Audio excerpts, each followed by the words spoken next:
Olá, eu sou Lúcia Cordeiro, presidente da Sociedade Brasileira de Endocrinologia e Metabologia Regional Pernambuco, e estou aqui para apresentar para vocês algumas das questões apresentadas no título de especialista de endocrinologia, que nós vamos discutir no nosso curso Treinando com o Team da Sociedade, onde a gente discute as questões de provas passadas como a preparação para a prova do TIM de 2022.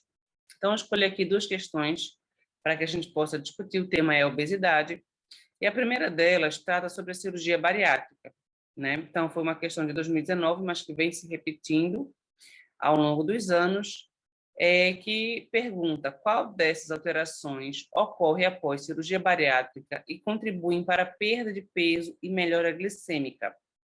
Então, como a gente sabe, a cirurgia bariátrica ela tem como vantagem permitir uma perda de peso e uma melhora glicêmica importante, muitas vezes antes da perda de peso satisfatória.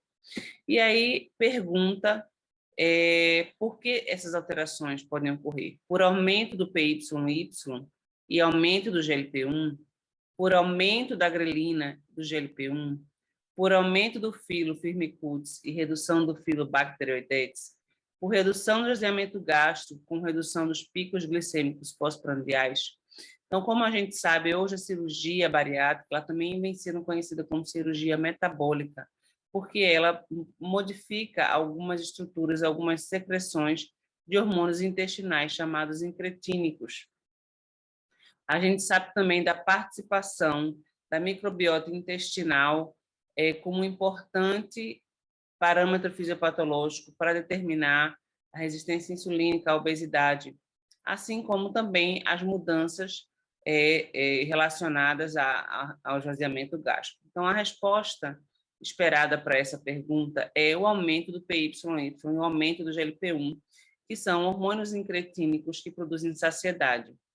Praticamente todos os hormônios intestinais eles produzem saciedade, menos a grelina, que é um hormônio orexígeno produzido justamente no fundo gástrico, que é quando a gente faz a redução do estômago e elimina, isola esse fundo gástrico e há uma queda com um nível mais estável da grelina, onde no paciente obeso encontra-se com um nível um pouco mais elevado. Então, a resposta correta seria a letra A, aumento do PYY e aumento do GLP-1. Então, a gente pode encontrar esse esquema, onde a gente vai ter aqui no estômago a liberação de grelina, leptina, de outros hormônios intestinais, no pâncreas, a melina, a enterostatina, glucagon, insulina e o PP, no duodeno, a colecistoquinase, duodeno, APO, A e V, mas no ilho é onde tem os principais hormônios intestinais, GLP-1, PYY e oxintomodulina, esses sim aumentam depois da cirurgia, principalmente a cirurgia Y de Roux, a cirurgia do bypass, como é assim chamada. E esse aumento do GLP-1 permite a melhora da secreção de insulina precocemente. Então, por isso a resposta é a letra A. Nesse outro caso, a gente vai fazer uma discussão de uma questão aberta, né? Um homem de 52 anos, obeso desde a infância, atingiu um peso máximo de 140, com IMC de 44,7 kg por metro quadrado, quando foi submetido a uma operação de derivação gástrica com reconstrução em fundo de Roux por via laparoscópica há 18 meses. Tendo seu peso estabilizado em aproximadamente 90 quilos, ou seja, um IMC de 29. As alças alimentar e biliopancreáticas foram projetadas com as medidas convencionais. Há 2 meses, apresenta dor abdominal em cólica difusa intermitente com vômitos. A dor dura de minutos a poucas horas e passa vários dias assintomático, mas os sintomas retornam. Há 2 dias, os sintomas se tornaram mais intensos, com dor de forte intensidade em região epigástrica e dorso, vomitando saliva, restos alimentares, secreções digestivas e bile.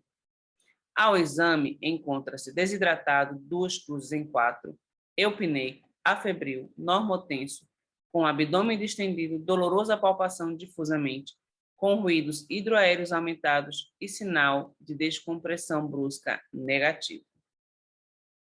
Foi solicitado, então, uma tomo computadorizada com contraste curvioral que mostrou o estômago excluso e o duodeno dilatados, como a gente pode ver aqui. Tanto o estômago como o duodeno dilatados. E aí, as perguntas. Qual o diagnóstico sindrômico do paciente?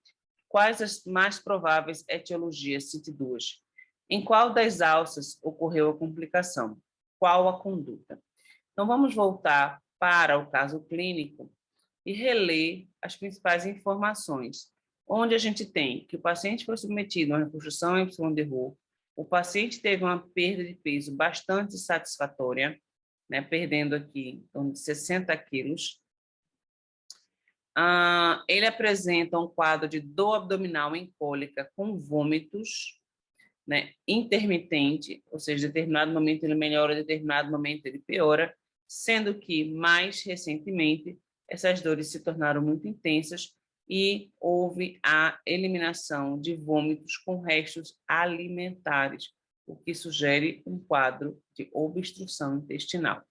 Então, essa já responde a nossa primeira pergunta, e quando a gente observa aqui na tomografia, a gente observa essa enorme quantidade de líquido na porção mais alta do abdômen. Então, o nosso primeiro diagnóstico é de um abdômen agudo obstrutivo. Então, essa seria a nosso primeiro diagnóstico. Quais as mais prováveis etiologias? Cite pelo menos duas.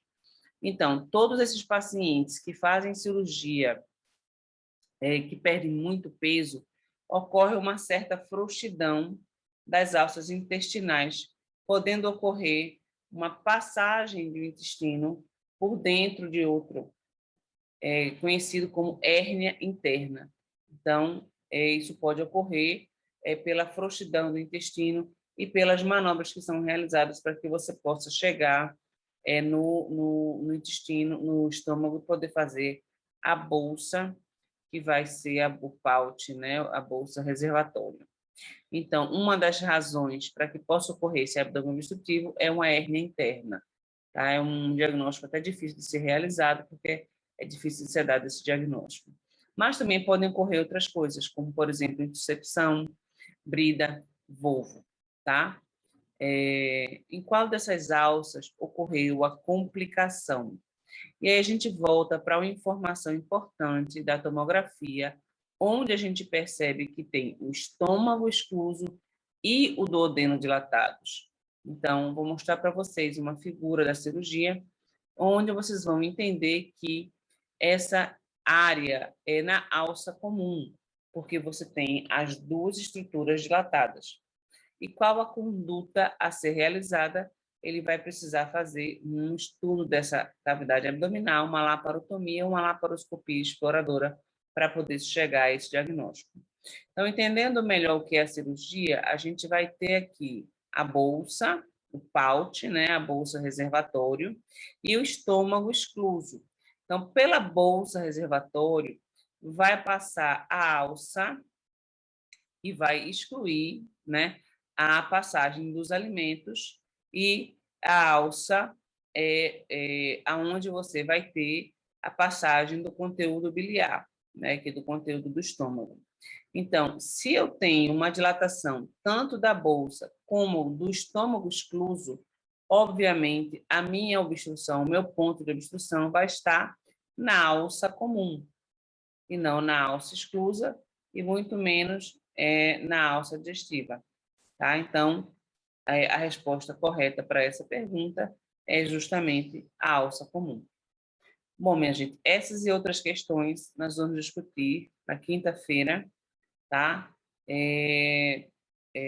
Maiores informações vocês podem pegar com a Secretaria da SBEM.